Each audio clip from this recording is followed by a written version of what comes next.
Just got to press got it. Thank you. Hello, everyone. Hello, Beacons. It's really nice to see you here in between Christmas and New Year. I know everyone else is slacking off between this time, but actually it's a really good time to connect, isn't it? Because this is a time when we actually do have a little bit of downtime between seeing the old year out and the new one in. And I think it's a wonderful time of year. So I'm just going to say thank you for this time of year and thank you for coming. And if we can just all come together now and say thank you for what has been going on over the festive season, for anything that we are grateful for, and I will do my own here.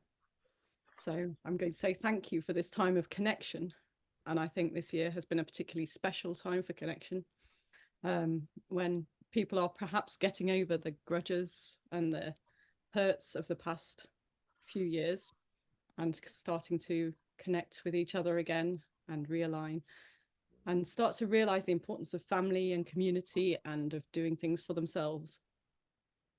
And thank you for this clear day when we are seeing the sun and the blue sky. And thank you for all the produce that is coming from the soil and the gardens. So thank you for my chickens, for any animals that are helping us, either by befriending us or by producing our food. And thank you for all the wisdom that we are getting at the moment, that's coming into us and that's being brought to us from all sorts of sources and all different people. Thank you for inspiration and for the opportunities that are coming up in the new year, for the exciting time ahead. And just let's bring in all the eager anticipation of the new year, the peace and the joy, the connection, and all the solutions that are coming in, zooming in now. Let's bring them in and say thank you. Okay, good morning, good evening, good afternoon, everyone. I will get the right time of day at some point. It's really good to see you all. So like everybody, I've been spending, well, like most people, I've been spending time with those that I often wouldn't spend time with, maybe wouldn't choose always to spend time with. I've had a lot of time with my family. And as I said, a time of a lot of reconnecting has gone on this Christmas, and getting over past hurts, maybe. So I'd like to just go around everybody and see if they've got anything that they are either hoping for the new year, anything that's occurred to them over this festive period, which for me has been a little bit, I think, a little bit transformational, and just anything that they think we should discuss. So I'm going to go around my screen in order, and Rachel is on first up. Hey Lynn, thanks. And yeah, I think because I'm the host, aren't I? Come up first. Yeah, it seems to me that the energy is flowing very fast. Certainly in my life, it's like one thing after the other. Obviously, I've had the whole Crestbrook Dale thing with the Peak Park Authority and their desecration of our land, which is just an absolute violation of our common law rights, which has gained us a huge amount of support. And I've just been editing a video of the footage of the police coming yesterday. I did a video this morning about it. I've watched it back, and it does feel like harassment and intimidation if you watch it back, because he starts off by saying he's going to arrest me, but then eventually when I managed to say the right words, thanks to, I won't say who was, but I think you know who's been advising me, who luckily I was able to get on the phone, and she told me exactly what to say. And once I said those magic words, it was like poof, they had to leave. So they're trying, it's entrapment. It's absolute entrapment. And when I watched it back, and it did wrong foot me, because I just got out of bed, I was in my nightie, still had my hair in my night plait, looking a bit of a mess. And they deliberately do it like early in the morning, or to get you off wrong-footed, you know so you're vulnerable. And it does feel like harassment. I'm actually quite upset about, I'm quite angry about it, to be quite honest. It does feel like persecution. So my video is called Crown Persecution Service. Rachel, when was it actually? Fabulous, love it. When did it actually happen? It happened yesterday morning. So yesterday morning, and when you think we're on the 29th of December now, between Christmas and New Year, for them to come at this time of year is just totally ridiculous and very harassing for you. Yeah. Exactly. And the last correspondence was back in August. And that's when we wrote and we said that we would attend an interview if they provided reasonable evidence that there was an offence had been committed, or whatever the wording is. And so they've had since August. So obviously what has happened is, because I've gone very public on speaking out against the system, there's a general election looming, and someone at this is what I suspect and what my advisor believes, someone high up, probably a Mason, has said, we've got to get her. And so they've reopened the case to try to and that's why they're trying to get me in for an interview, because they try to get you to like commit yourself. What's the word? Yeah, trap yourself. Yeah.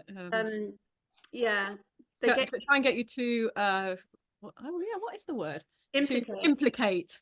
Yes. Yes. So it's almost like getting a confession. It's funny because I randomly bought a witch's diary for 2024, mainly for the astrology and the moon dates. But in that book, there's all these stories of witches who were arrested for witchcraft and then tortured to get a confession and then beheaded and hung. It's like, oh my God. And it does feel like a witch hunt.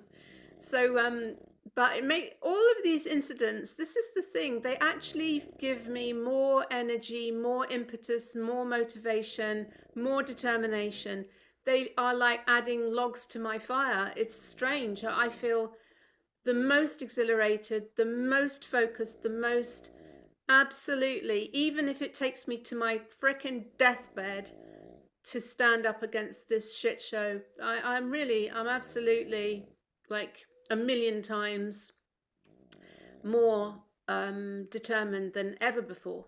So it's actually fueling my fire. I'm absolutely outraged at this entire system, and as far I will spend the rest of my life trying to bring it down. And that sounds like a bit of a destructive thing, but to me it is like we're birthing through, we're like the butterfly, and this is the old cocoon of, you know, like it's no longer needed, and we are like the butterflies pushing our wings, breaking out of this cocoon of restriction, and I envisioning us flying on like a quantum leap in evolution, where we just leave it all behind and we get back to living a life of beauty and peace and freedom and prosperity for all beings. And it's perfectly possible on this planet. This talk of, oh, there's not enough and there's too many people, it's bullshit. Absolute freaking bullshit. So I keep saying bullshit. But I think sweeping out is maybe nice. Rather, you know, it doesn't have to be a destructive thing, bringing down. You just have to have a spring clean before you bring in the new. It's a metamorphosis to me. We're breaking out of the cocoon, and that cocoon of the old restrictions and the red tape and all the rest of it is just going to fall away, and we will fly free. And that's what I am committed to. So anyway, I'm going to stop there because I could easily rant for an hour about this, but I'm going to sleep because Kobe is snoring. I can hear him, and I'm going, oh, it's so soporific. We were up early this morning getting the water from Buxton. Oh, brilliant. Has that really been sold to Nestle?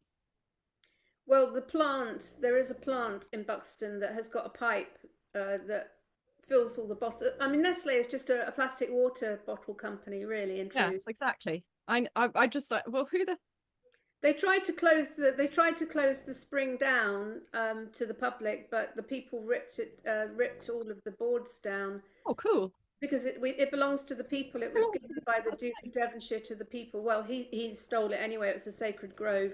He stole it off the people anyway. So just gave us the lion's head. So, but yeah, they tried to close it down, and for COVID, and the people just ripped it down, the barriers. Well, I'm glad that's you know, because that is what has to happen. I know Greece has now sold its water, and Croatia is quite worried It's about a them. fundamental human right, How as the hell do is you sell it? energy.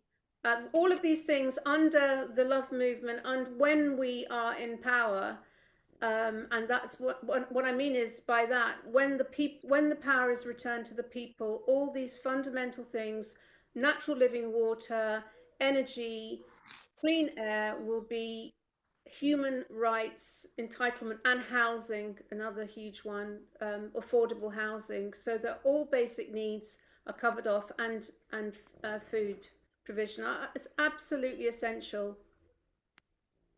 It is.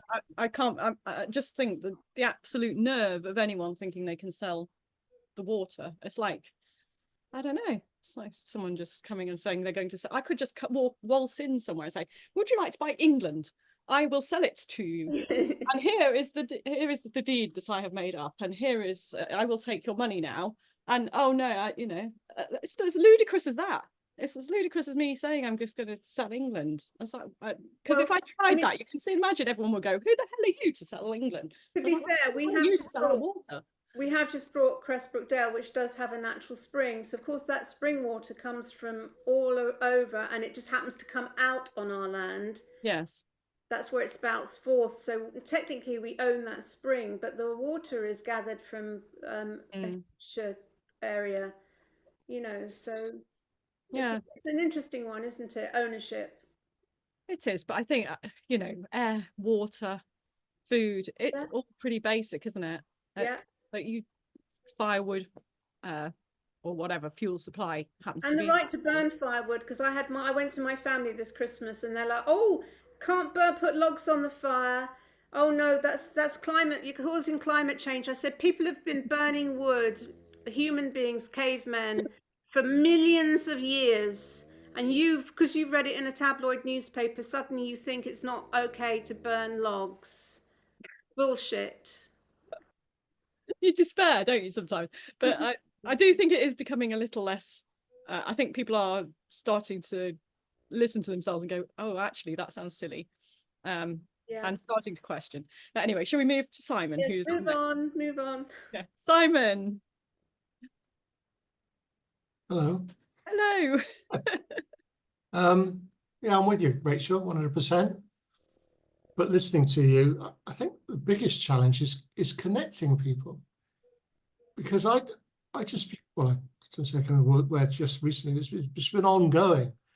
I try and track what's going on via Telegram groups, and it's very linear. It's a frigging nightmare. And then, you know, which group you follow, and some have got some information, and then you click on a group and there's 200 new posts, and you think, oh. So I think the biggest thing that we can do is this whole peer-to-peer thing. I mean, your experience with the police, you were really fortuitous. You were able to get on the phone to somebody who was able to advise you. We need to educate us all so that we've all got an infrastructure, so that when we find ourselves in a similar circumstance, we can just make a call, or whatever it happens to be, smoke signals, whatever, and we're all there for each other, and build the tribe to build a parallel economy. Because what you're talking about is natural commons. You know, if they could privatize air, they would. So that's I think that's what we're trying to do here. You know, a genuine parallel economy. Your experience. I watched your little video or the thread about your experience with the local councillor. You know, we just need to be speaking to more and more like-minded people, and that's a challenge of education. Yeah. So. Yes, and I think they know this, that the key is to keep us disconnected. And I know one of the ways that this is happening is with cars. A lot of people having their cars taken. I know 4 who've had that illegally done. If I include Roger with his license, that's a lot of people.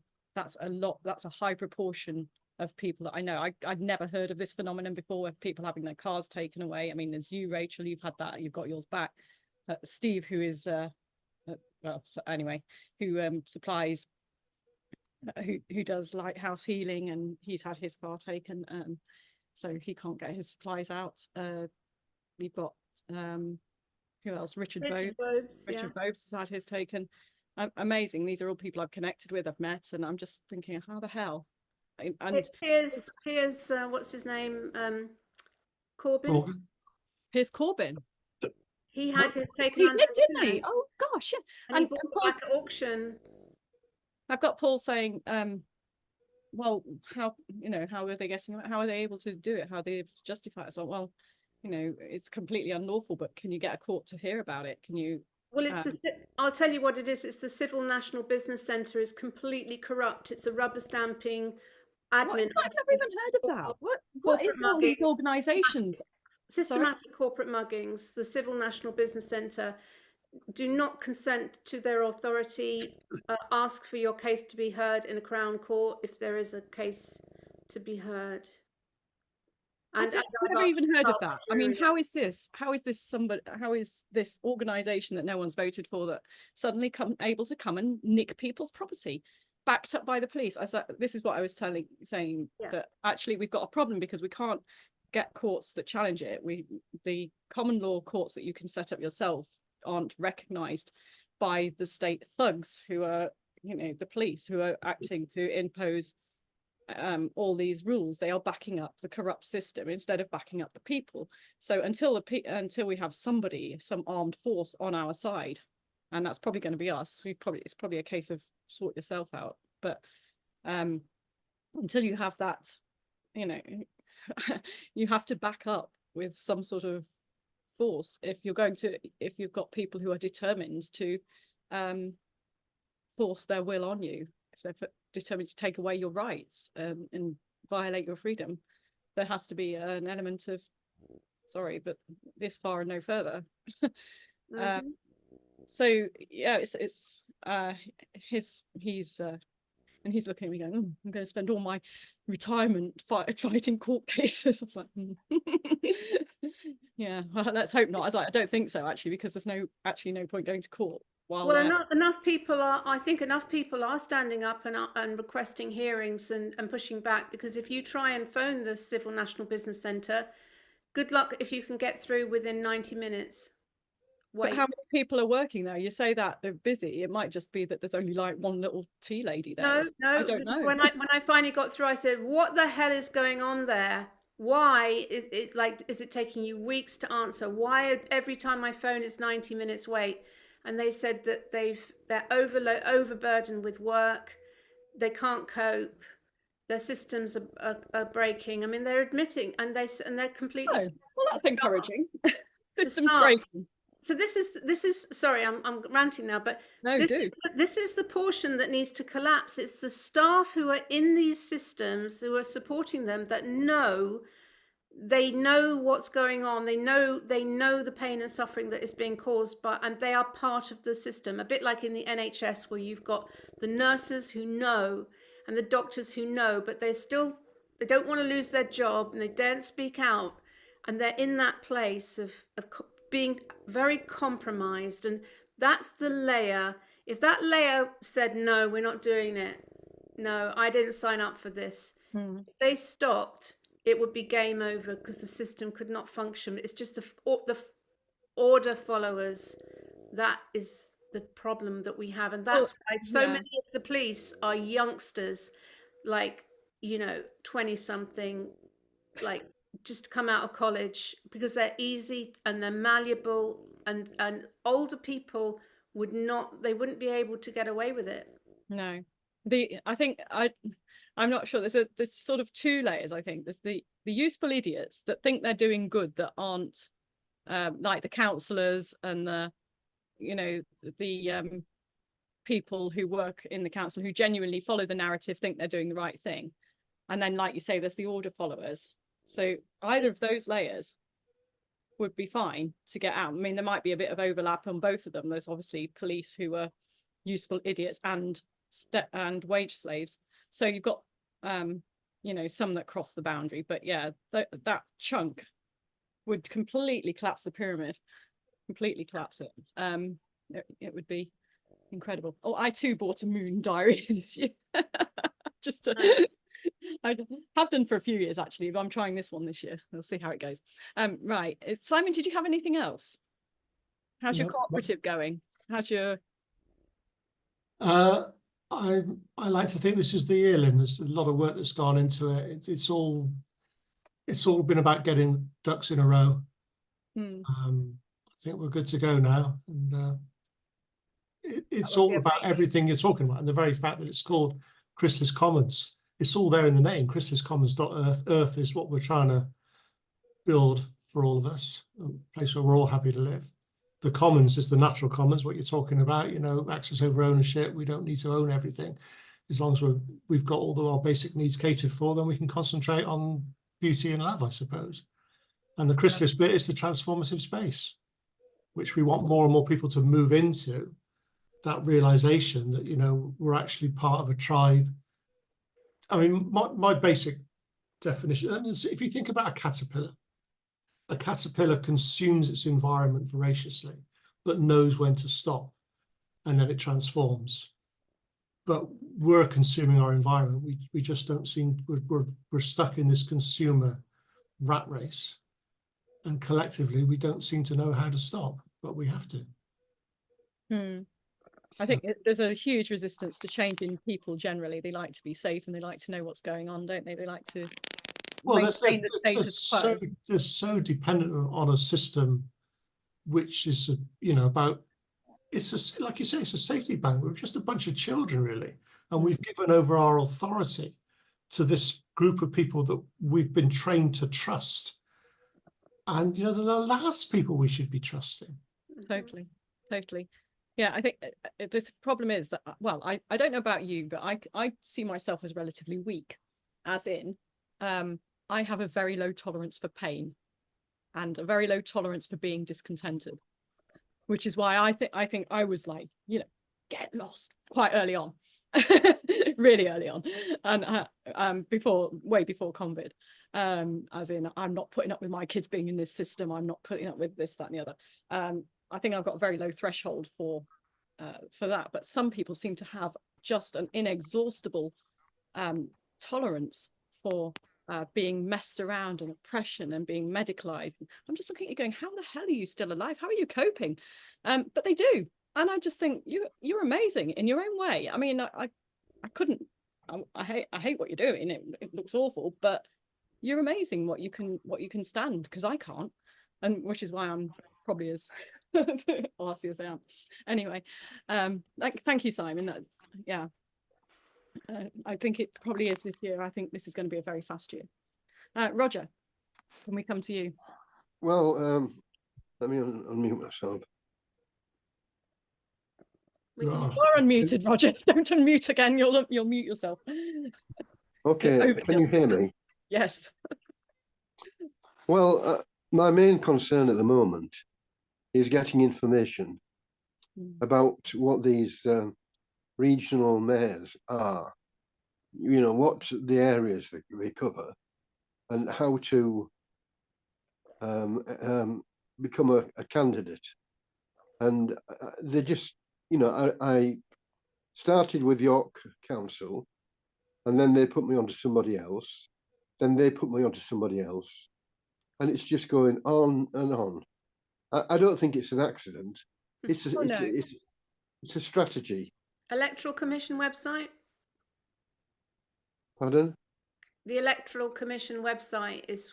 It won't be on there probably until about 6 weeks before. This is what they do deliberately. So really what the local people, or what's happened in our region, is they've got the media on board to announce for each party who their representative is going to be, who their candidate is going to be.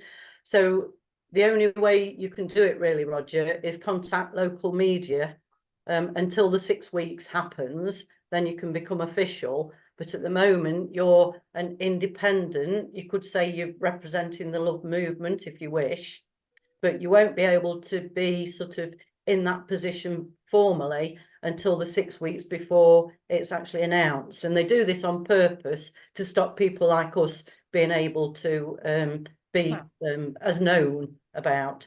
So you need to get in touch with them as soon as you can. So I know locally there were at least 2 places, and I didn't explore the rest of the media, but people like the BBC were announcing, the local BBC were announcing who our local candidates are for Conservative and then Labour, and I think even an independent.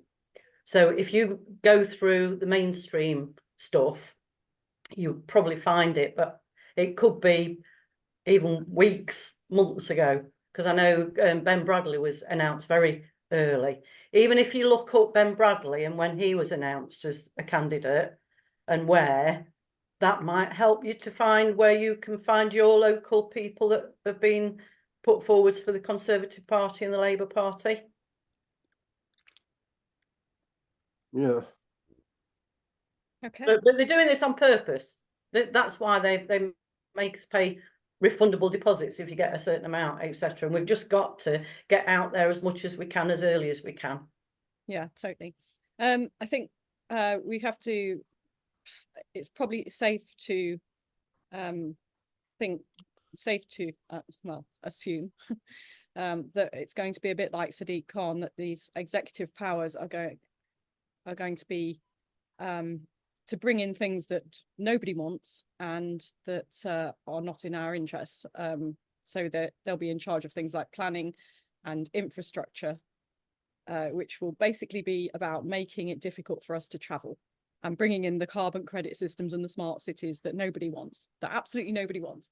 So it'll be about getting those Muppets in place to put that system through, Yeah. because if you've got an elected body like a council or Westminster, you've got to get it past more than one person. You've got to get it past a lot of people, some of whom are actually concerned about their area and their constituents and who they represent. And while yes, they're still relatively, they still have a relatively hard time getting their point of view across against the paid, against the hired Muppets. You've got, they do put a spanner in the works, so it's much easier to give somebody like Sadiq Khan, a controlled young global leader type, executive powers, and let them bring in the moves that absolutely nobody wants. So that's pretty much how the mayor system is looking, in my opinion. Law and order. So get the police dealing with demonstrations and people like Rachel who are a pain in the bum, and get them ignoring actual crime and even condoning some forms of crime. So yeah, it's about all the things that are going to actually affect our life. Take it away from Westminster, so you haven't got a constituency MP that you can go and moan to, because all they'll do is wring their hands and go, oh well, you've got your mayor that you voted for who's doing it. It's not our, we don't have any control over that because it's a local issue and we're national. So that's, yeah, I think we pretty much know what it's about and where it's going. They might even have control over agriculture, and so that'll be, oh, we're going to bring in areas of biodiversity, which basically means stop anyone food producing and take up the roads to the countryside so that people are trapped in the towns, that sort of thing. I think we know what the agenda is, don't we? And that's what they're there for. So is there anything else, Roger, before Julie comes in? Well, I just want to go in on this. On beacons, I've just looked up Ben Bradley's thing on the beacons, and I've shared it. I've shared it on the beacons, 2 places that he's showing that he's a candidate. So when you start exploring that sort of stuff, so find out who your local candidates are. Then if you search it online, you'll be able to see where they are announced as it, and then you can do the same locally yourself. Okay. But if Jonathan Tilt has announced that he's standing as mayor for Yorkshire, perhaps it's that website where people post that they're standing. Can't remember what it's called. Who can I vote for or something? They keep sending me the link and telling me I should put my name down on things. Well, could you send the link onto the beacons? Because then yes, okay, yeah, maybe it is time to put them out. But I know Rachel wasn't keen to announce until the Year of the Dragon. I'm going to announce today. Are you? Okay. I think you've just been announced, Rachel. Well, this video that I'm putting out. Well, you don't have to put this video out until you know, until it's convenient, do you? Well, I'm happy for us to put this video out public. But I know we were, you know, sort of going to start officially with the Year of the Dragon. Kind of in that energy now, actually, because it started to come in the winter solstice. I do think the energy shifted. It did. It so did over Christmas. I'm completely with you. I mean, I haven't been following Gregory or I haven't been following the astrology, and I should have perhaps done, but I've been feeling it. I've just been noticing it and just going, oh crikey, this is, you know, this is really quite something that's coming in. And I do think it's a connection energy, which is what also I think, Rachel, with what you've gone through yesterday, that will help to support why they're trying to do that, because they'll know on some level that you're thinking of some sort of candidacy, and now they'll know better which one that you're going to go for, and we can get more publicity through it. I think we can absolutely max out with publicity on this. Yeah. Persecution, Crown Persecution Service. That's brilliant. Love it. I don't know why we haven't thought of that before. Oh, yeah. Anyway, so Roger, had you finished? Was there anything else? I just wanted to ask a question. Okay. What is Source TV? Oh, that's Rachel. Go, Rachel. So Source is it started out really as a platform for thought for sort of transformational therapists and healers and all of the people in the kind of spiritual sector back in 2013. So it's been going 10 years, but it's kind of just kind of like it's not really doing that much. I mean it's the publisher of my book. It's I think when I did the last event, I think that was done through Source. So it's kind of like a marketing portal, really. Why? Well, I just thought if it was a free to air, we could use that. Well, I mean, it's like any other, you know, channel platform in that it puts out content in this, but it doesn't have like a massive audience. I mean, my audience is probably bigger than Source TV, although we have got quite a big database, and I have sent various stuff to the database where it's relevant, where it's got a spiritual connection. I think I put the Love Party into the Source database when we launched, for example. Yeah. So it's an internet TV. Yeah. It's not like a iconic TV with studios or like UK Column News or something. It hasn't got an infrastructure as such. No, okay. Yeah. Okay. Well, it is what it is. Okay, so right. Lovely. Right, let's move on to Julie then. Julie, Right, well, I found it interesting at the start of today when you were setting up recording that you've got problems with memory online, and that's exactly what I was literally just going through. I've been trying to save something to a USB thing, and it wouldn't let me, even though I'd saved something earlier, wouldn't let me do anything from my phone to send it to my computer to then save it. And this is something that could also change as we get the proper love movement in control of allowing the people to have access without passwords and all the ridiculousness that we have online, and the amount of memory that we can have on different devices is just such a load of rubbish, but we'll get that. So the police, I gathered recently, the police are those people that tend to comply more and follow policy, which is the way where the word police comes from, whereas military can be a bit more militant. And that's why we end up with the homeless as the ex-military, which, you know, of all the people that should be homeless, you know, nobody should be. And we've got so many empty buildings. This needs to change, and this is what we're working towards.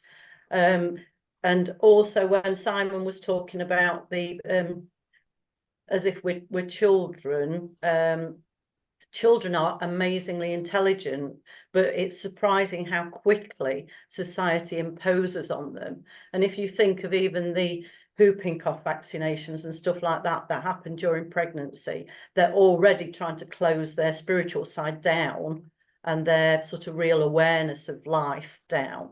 And this is what we need to change significantly. And I even heard today of they're trying to bring out another thing for very young children, vaccination to do with respiratory stuff. And, you know, only minimal children will have the sort of symptoms ever, but they're trying to give it to everybody. And this just needs to stop. The car taking, I'm amazed that it's been happening, but also when you look at the homeless things and things like bedroom tax that they brought in some years ago, and were literally making people homeless because of that, because they couldn't afford to pay the bedroom tax. So it's all just part of that manipulation. But this is where we're going to come through it. We have to really just hold the space and keep voicing as we can. Right, I've got various things on my little list. Yeah, so my family, I did manage to go and behave myself on Christmas Day and Boxing Day, which I'm sure they're pleased about. But I was told significantly I'd got to not be controversial. Even though last Christmas and and Boxing Day, I was there both days in 2022. And I didn't cause any problems. And another family birthday, I'd actually managed to change the discussion from being very negative by just pointing out some nice plants. And someone said to me, "Oh, you're just distracting us, Julie." Yes, I was. But then apparently during the year, when they were being all negative, I did put some of my point of view, less than 5 minutes of conversation. And from that, they were going to literally not let me go on Christmas Day or Boxing Day. And so I just, right, okay, well, that's interesting. You're trying to do that to me. But also what I decided was if they started talking negative, I would literally just walk out without telling them. And where I was, I knew I could put my coat somewhere so that I could pretend I'm going to the toilet, pick my stuff up, go, and they might have noticed an hour or so later that I'd disappeared. Thankfully, I didn't need to do that. Boxing Day, I hadn't been told off so much about Boxing Day, so I had the little bit of seeds that I dropped on, to me, positive stuff, but I needed to. But then also I was being told that apparently I should have something on my phone that's going to track where I am. So that because I live on my own and I might go missing for 2 days, and so I need to be tracked. And I'm like, well, no. And I made sure from the things they were doing, because they were tracking some people that didn't even know that were being tracked. And I said, no, there is no way I want to be tracked. Yes, but you live on your own. Well, yeah. And if it's 2 days since anybody's heard about me and I'm dead somewhere, you don't really need to track me. I might not even have my phone with me. So I am not allowing that at all. And I want quality of life. And if I die, or when I die, which is inevitable as being a human being that's alive now, then I want quality of life with that death, and I don't need them whittering about me. So I went to see the Wonka film yesterday, and there are so many messages in that. I only went because it was part of a Christmas present for some of the family that I wanted to be with. And honestly, even through my remote viewing, they were using the sewage and the system to disappear from the powers that be that were being corrupt, so that they could get the Wonka chocolate out there that was making people feel happy. And then as soon as the police came that were trying to stop them selling that lovely chocolate, they disappeared down into the sewage system.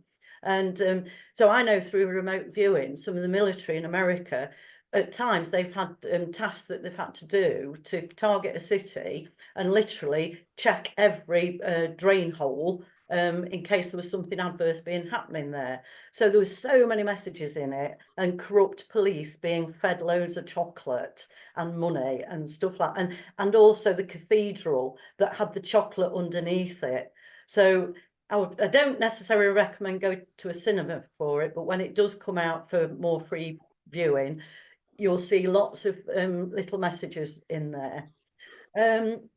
When we talk about water, I mean, it should just be free. And as far as I know, Scotland didn't start charging for water. I don't know if they do now, but because they got so much, they didn't charge for it when we started charging in this country in England. So I'd be interested to know if they charge for it now, but we should have it properly free and more from a spa than being contrived with fluoride and things like that. I was also reading somebody's RSPB magazine, because it's not very often I see that type of thing. And I was sort of being told that, oh, they don't really watch mainstream everything. Even reading the RSPB magazine shows how much indoctrination people are getting to do with climate change and things like that. And they were talking about in it that seabirds are disappearing from England. Well, yeah, because they've got more intelligence than a lot of people, so they're going to somewhere that they can live more healthily. They're actually going to places in nature. And this is the intelligence of proper nature. And we could be caretaking for that instead of doing what is happening. And the other thing that I wanted to share was, yeah, I've got a life's purpose book to do with my date of birth. And I've been doing a few of the family as well. And it's been quite interesting on what my role is for freedom and through discipline. And it's really about going inside and getting the depth of inner freedom. And to think that I'm part of the love movement, and this is what we are working towards. And so it talks about me having breadth, but often I don't have enough depth. And I'm to learn that through my lifetime. And I know being a tasker, I always say I'm a multitasker. And I know some people are much more go to depth in each, even different therapies or whatever area of life. And so now I'm really being told I need to get that depth. And I'm sure that's part of why I'm here with you today. So just keep knowing we are coming through, and we've got to keep picturing that. And that is what we're doing. So thank you. Yeah, that's so true. I think we have, you know, a massive opportunity for change coming up here. This feels to me a little bit like 2012, which was for me a wonderful, wonderful year.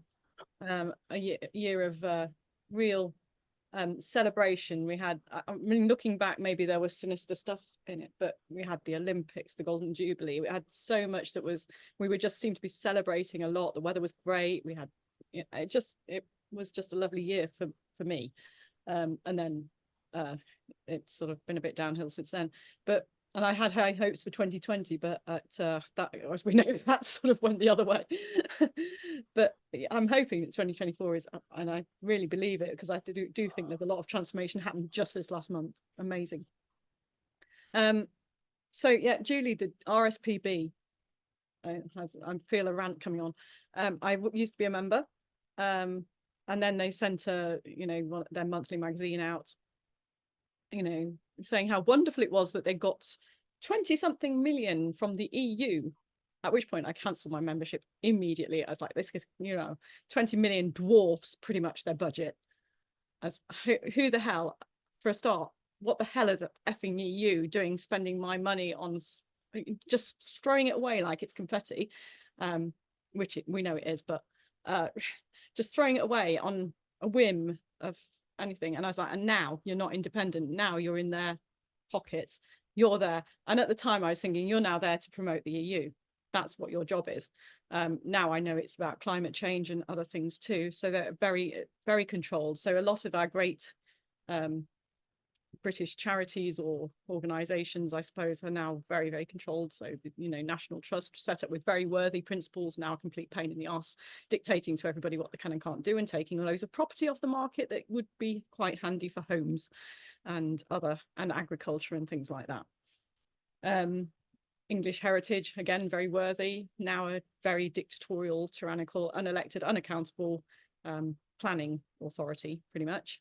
So lots and lots of, I think, you know, there's been a lot of devolution of power already from Westminster into the hands of these, what are now essentially quangos, unelected bodies that are interfering in our lives in an unacceptable way and are totally unaccountable to us about it. You know, they can just sit there going, oh, well, we're worthier than you, so we can say, which is, you know, because we're the good guys. It's pretty much how it goes. It's like, well, I think you know, it's been turned on its head and it's got to go. So a whole load of those have got to go too. In a way, government, even the mayor stuff, is the tip of the iceberg for tyranny, the absolute tip of the iceberg. So yeah, anyway, thank you. Loads of insights there. Can I see if anybody wants to come back on any of this? I have got my hand up. Sorry, Rachel. Oh God, you have as well. I'm just looking at it thinking it's a Christmas decoration. Like, let me get my glasses on. Yeah, it's one of those namaste I'm hands. so sorry. Go on. Oh, I raised my hand instead of God. So So- I just want to say on that point, because this is one of the things that has, I think, has indoctrinated my family, because they were like quoting, oh, well, I read it in The Economist, or, you know, oh, it was in the British Medical Journal, The Lancet, or whatever. It's like all of these publications, which were once worthy, have all been bought out by the World Economic Forum. And so they are just, it's complete propaganda from end to end. And people just don't realize they're just consuming propaganda. So I just wanted to add that in. But the reason I have my hand up is I just wanted to talk about this energy in terms of the last 3 years. So 2022 was the tiger year. You're a tiger, Lynn. And then 2023 was the rabbit year, and then 2024, same as 2012, is the dragon year. And the way to think of those years metaphysically is like a tornado. So it's like the energy of the tiger, really strong, powerful energy in 2022 to like get things done. And then the dragon year is a similar energy, but it's much more constructive. Whereas the tiger can destruct, the dragon is like a creative, more of a creative, powerful force. But they're very, very powerful, the tiger and the dragon. And then the rabbit sits in between. It's like the eye of the storm.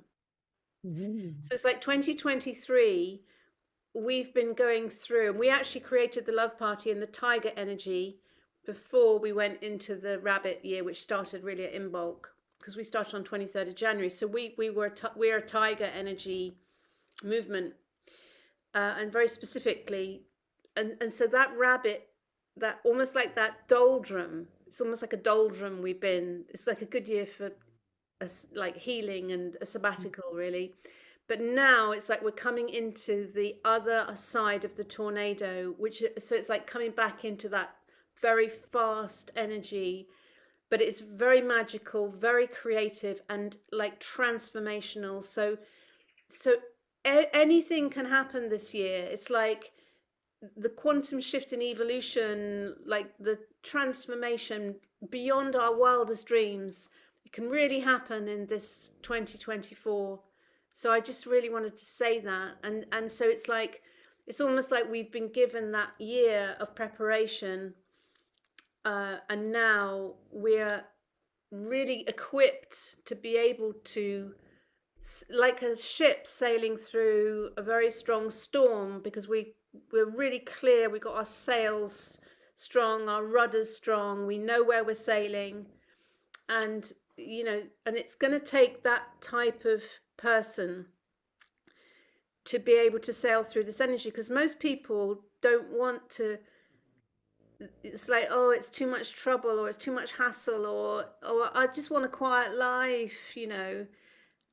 So it's going to need people who are prepared to sail through the storm no matter what happens, and not be beaten off course by these waves hitting the ship.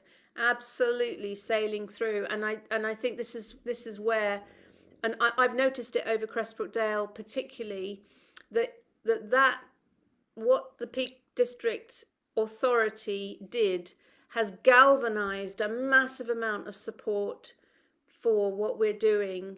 And I won't go into detail about what's afoot, but it hasn't gone unnoticed. And let's put it like that. So is this a good year for you to take the lead a bit, Rachel? I mean, if you're doing the mayor campaign, you will anyway. When do I ever not take the lead? I know. But I mean, I have actually been having a bit of a backseat quiet year, but even I did too. Well, last year I certainly did, and you know, maybe it was Julie that held us in the right space, but because I'm definitely, last year for me was a treading water year.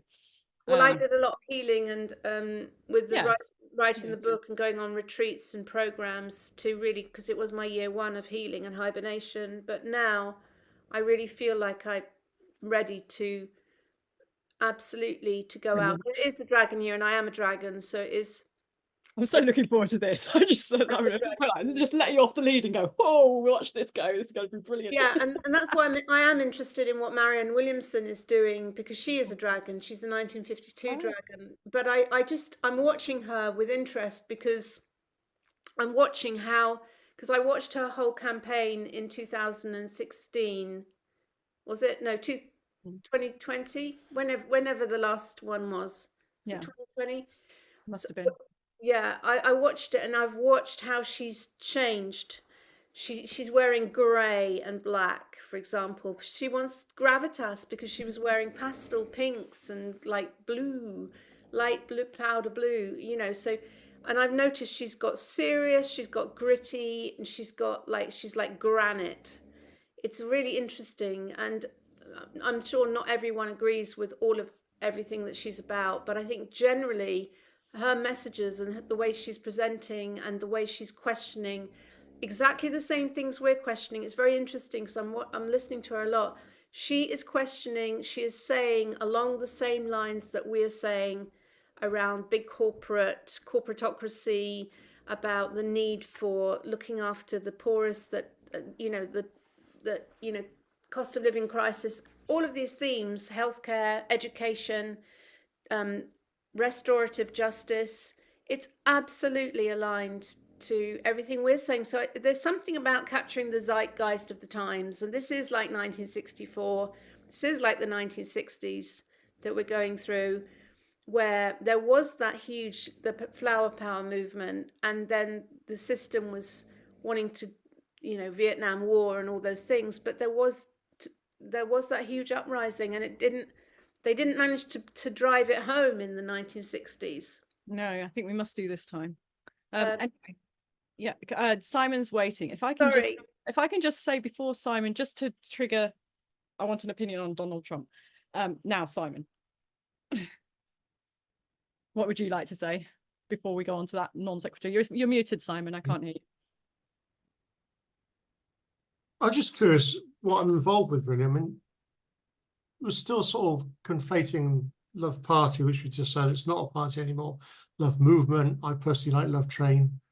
And the continuity in terms of, what we're doing, because there's quite a strong focus on the national election, which is a once every 4 years, and it'd be great to think we could make some sort of difference. But if it's in the spring, the clock's ticking.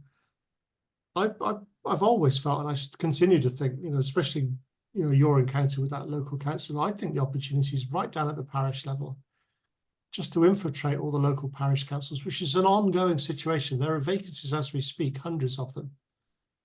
And that's somewhere where we can really meet with people face to face, do things locally. And that's the way I would build what we're doing. Okay, thank you, Simon. I appreciate what you're saying. I'm a little bit biased against what you're saying, and I will tell you why. It was because my dad was the chair of the parish council for some time, and it's and he did make a lot of difference. He did fended off a lot of planning, and that was why he became a councillor in the first place. There was plans for putting a housing estate at the back here, going right to the A606, which would have been immense at the time. And him and another developer were on the parish council, and at the local elections, my dad and Harry Robinson and Eve Parks managed to get them kicked off, which they were furious about, absolutely furious. How could they vote for someone like you? Total pleb, basically. Anyway, Dad, he did a good job for a lot of years, but there's definitely a limitation because of the control from the borough. A lot of control from the borough. The parish council actual power is very, very small, and the quibble quotient is very high. Should I call it that? So I agree. It's not that I don't agree with you, but I am personally prejudiced against it because of my own experience. Well, they keep trying to get me on, and I keep resisting because I don't want to be there. But it's somewhere where you could get on the council fairly quickly. I could completely get on. They are begging for people, and I'm like, well, actually, I can do stuff, but I've personally found that I do a lot more Yeah, but the thing outside. about a parish council, I mean, I was a Tewkesbury town councillor for 6 years, and the thing about a town councillor, you can not turn up to any meetings for 6 months, and there's nothing they can do about it. Right, yeah. So you can go to meetings when you want, you can determine what's important to you when you want, you can make as much noise as you want, you can challenge the code of conduct. There's so many things, but the most important thing, my feeling from the local level, it's where you can start to influence people. I dare say you're right, and that I will try and work on the resistance that I am holding, that is from my childhood, that I know is an energetic resistance, and so I will personally try and work on that, because it is very much a personal gripe that I have. Can I go to Julian's, because she Sure. wanted to come in? I heard her ping at some point you made that she clearly wanted to say something instantly. Sorry, go on. Well, I would just say on the council thing, having experienced the recent planning applications meeting, that usually would be online, but because they've got this deferred one for somewhere called Plesley locally, that they knew the locals and there were considerable locals there, they were even trying to not let them defer it again. And the planning officers, male and female, oh, I wonder why we have to have one of each. They were saying, well, we've got to do this because of the government, but they are not being there for the people. Each of us need to be in those council chambers to hear this sort of stuff. I mean, I didn't even know that application was happening. I only was there because of the local park one.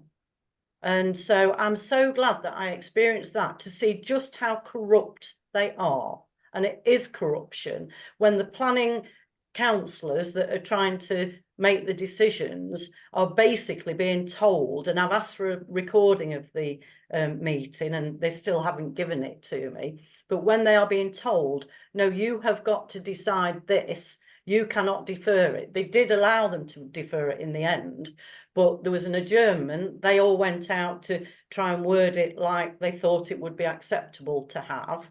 Meanwhile, the building developer went up to talk to the two planning officers, which is when I went over, only after he'd gone. And I said to them, I don't know how you can sleep at night. And immediately they turned on me and said that I wasn't allowed to go and talk to them. And I said, well, I didn't come and talk to you until he did, the building developer. So surely, if I'm not allowed to be talking, he shouldn't. They even accused me of being aggressive. All I'd said was, I don't know how you can sleep at night. So we need to keep in there at those actual meetings to start dropping seeds of what is going so wrong with these councils. And I can appreciate, because at the hardware shop that I worked at, his dad, the owner of the shop, his dad used to be a councillor and had stood up for different things for the community. And I learned quite a lot through their discussions, but also I learned that sometimes he had to give in to the system, and then he was persecuted by some local people because he'd given into the system, when actually he knew he didn't really want what they were wanting to put through, but he knew the sort of repercussions of if it didn't go through, what else they'd likely to be doing and stuff like that. And this is the whole system that we are bringing down. Remember, the Berlin Wall came down very quickly in the end. We are bringing it down to get the freedom for the people. So we are there. Liberation, opportunity, vitality, empowerment. Yes. Rachel, come in. Yeah. Oh God, why did I put my hand up? There was something really important. Oh yes, what I was going to say, just in response to what you said, Simon, I personally feel that this love movement, to me, this liberation, opportunity, vitality, empowerment movement, is way bigger than us or anyone who's on our database. To me, it encompasses everyone who's doing something co-creative and that is living to those values. And I believe that everyone just needs to do what's right for them, what they feel passionate about in their heart. Because if you don't feel passionate about sitting on a parish council, then it's not going to work. We have to each do the thing that we feel strongly and passionate and that we're really good at, or that we love doing, because that is when the energy is it's like in business. Do a business that you really love, not one where you think you're going to make money. when you're doing something that you love and you're in the right medium and you're using the tools that you love to use, then you're much more likely to have the marathon endurance that this is going to take, rather than a sort of flash in the pan thing. You know, that's my experience of it. Thanks, Rachel. Yeah. So That to lets come me off in, the hook. yeah, Go to on. come in on that, and I would say it's not necessarily that you need to be on the actual council, but to go to enough public meetings when you feel inspired to. Like, I mean, I've been, and they know me because of me saving the local park since 2018. And I'm amazed just how well known I am actually locally. And it's really quite staggering that, oh, right. And I'm just amazed that they know me and that I do have influence, even when I didn't even realise I was having influence. And okay, I've not been able to stop this new planning stuff that they're going to do on the park, that's supposedly the best children's play areas in the whole country. No, actually, the best children's play areas in the whole country are nature, not man-contrived stuff. But I was there and I voiced and I put on the Facebook group that I set up, that's got nearly 4,000 people on now, the actual Friends of Berry Hill Park, who are the official community group that have got a relationship responsibility with the council. They didn't even go to that meeting. And they've even tried to criticise, because I put the wording that I used in the meeting, because I've got it all written out, and it's still not being made public on a recording for anyone to see. And so I put that out and I said in it, Friends of Berry Hill Park are interested in community issues like missing dogs. They've tried to get me to edit it, and I said I can't edit it because that's what I said. That is what I've said, so I'm not editing it, and that is the truth.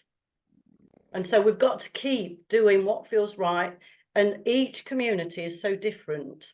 And I'm so glad that I'm going to the two local very deprived estates, because I'm learning even more about the what they're going through that I wouldn't know about, you know, even like the bedroom tax thing. And for someone having been in a house for 5 years, and then suddenly they brought the bedroom tax thing in, and he had to move from a completely different part of Mansfield to the estate that's not easily accessible to the centre of Mansfield. And he was very close to the centre of Mansfield before, and now they haven't even got a proper public transport system for him to get anywhere. And they haven't even got a proper shop on that estate. But this is the sort of thing I'm finding out about. And I know my role is different to anybody else's, but we need to follow that inspiration. And even if we're really having to take a breath and right, am I really going to do this? Just let yourself go with it and trust. Yeah. Thank you. Julie, brilliant. The council, I think your experience with the planners highlights this, is just how untouchable people feel and how shocked they are when they're actually challenged. They really see it as aggressive. I mean, you know, I'm sorry, but someone coming up and saying, I don't know how to sleep at night, that aggressive, man up. What the hell? You know, you really can't cope with that. Is that the millennial attitude? Were they millennials? I don't know. But it sounds a pretty millennial thing. But they really think that they are beyond challenge, and they feel safe to bring in these crappy decisions because they really don't think it's going to come back to them in any way. You know? Well, let's say somebody wants to stand as a town or a parish council, and they want to stand under the umbrella or the brand, or whatever you call it, of the Love Movement. What would that mean? What would our endorsements be? Absolutely 100% behind them. Yeah, but Completely. if they wanted to say, "Oh, I'm part of the Love Movement," what would that mean? Have they got anything in writing? Is there some sort of principles and values? Just direct people to the It's all a website. bit vague at the moment for me. Okay, so you want that tightened up. Julie, is your hand up? Yes, it's up again because I suddenly remembered what I was going to say last time. Oh, is it about Simon's point here, or do I? Well, it's to do with the elections. You know, we've been told that potentially they're going to say the elections are going to be in May, or they might have even said March at some point. Yeah, March. I've heard stuff locally, not through our sort of movement, that it isn't going to be till then. It isn't going to be then. But if you think about these regional mayors, they're going to want to try and inspire people through that. Oops, sorry. They're going to try and inspire people through that. Sorry, somebody's just trying to ring me. Can you still hear me talking? Yes, Yeah. you can. Okay. Yeah, and so they might just keep the focus on that regional mayor thing to get as many people on board to get done what they want to do regional mayor wise. Whereas if they've got to be trying to promote candidates in the rest of the election, it might dissipate things so that the regional mayor people, so that might be their thinking, but we just need to keep noticing what they're doing. Mm. Yeah, so we need to prepare for it as if it's going to happen in March, because then once it either does or doesn't, we'll be even more prepared when it does happen. That is my real feel on it. So Simon was talking about an independent standing and and it all being a bit vague. I mean, personally, I'd direct them to the website and do my own leaflet. What's anyone else's take on this? What do we need to put in place? From where I'm seeing it is that we are leading by example and hopefully inspiring people to say, fuck it, I'm going to stand as an independent. I mean, I was interested that Andrew Bridgen who was with is it Reform? ADF. No, he was with Reform, you're right, yeah. He's now going to stand as an independent. He's left No, Reform. Reclaim, sorry, he was with Reclaim. Yeah, whatever it was. And so so it could well catch on that this idea of just people just saying we're fed up with the red and blue Punch and Judy show, we're going to stand as independents, and actually if people are standing for the people, they don't have to be part of the love movement. To me, they're part of it, even if they don't know they're part of it. Yeah. So, you know, like this idea that we've got to be big and we've got to dominate and we've got to control, this is all part of the old false matrix thinking mindset. To me, we each do our own thing. We inspire people. We lead by example. We encourage each people other like up. Crazy. And I mean, I think we started out with that idea of controlling it, but I very quickly realized it was just like that counterproductive, I think. Counterproductive, yeah. So how do you define we? Is it us five? I mean, no, everybody. Anyone who wants, if anyone wants to use our name just to say to people, look, I stand for these principles, here's the website, then absolutely use it. They don't have to have our permission or anything like that. So what happened locally in Mansfield was the people that were fed up with the Labour and possibly Tories, I don't know, but mainly Labour, they left the Labour Party and then they set up as independents. But this is why I didn't want to be an independent, because basically they became their own party, but they were really just an offset of Labour. And that's why even the term independent at one time, I was like not wanting to be part of that. But now that I've gone through that process and realised that no, we just need people to realise that the independent forum people are part of that lot, but independents are properly independent. And some people that aren't wanting to engage with the system won't understand that, but we just need to keep voicing as best we can when it feels right to. So does that help on that?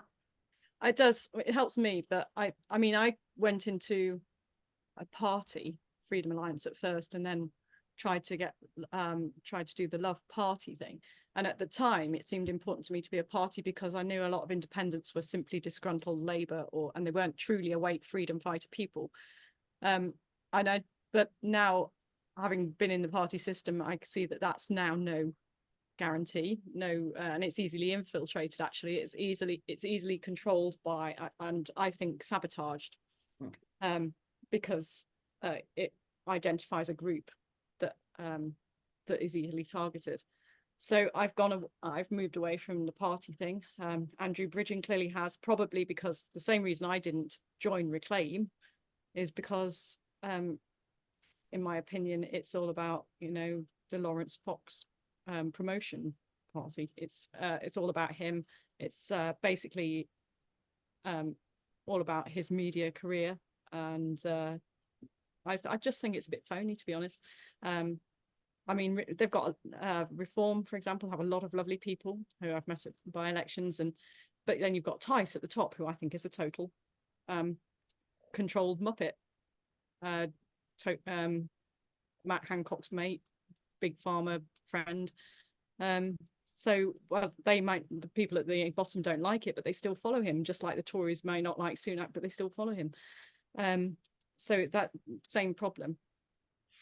And so I'm happy to see Andrew Bridgen standing as independent. I personally think we should all be standing for ourselves on, you know, just imagine a whole ballot paper, like every single person on the electoral roll on that ballot paper going, no, nobody's going to represent me. I will represent myself, and everybody just chooses themselves.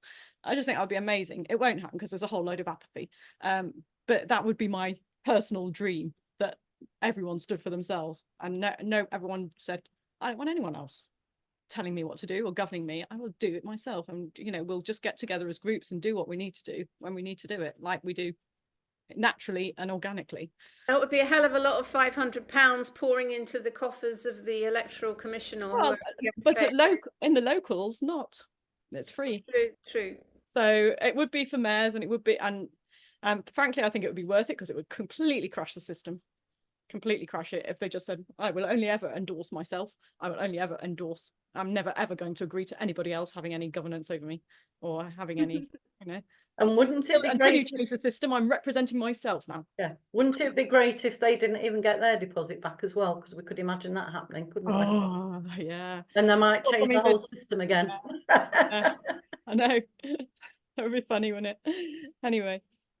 Right. So I did say Donald Trump, but I think we're getting to the end of our call. So if we can save that for another time, because I hear he's been banned from 2 states from standing now, which is a rather tyrannical move and anti-democratic move. So I'm just interested to see what that opinion is, but that's another time. Okay.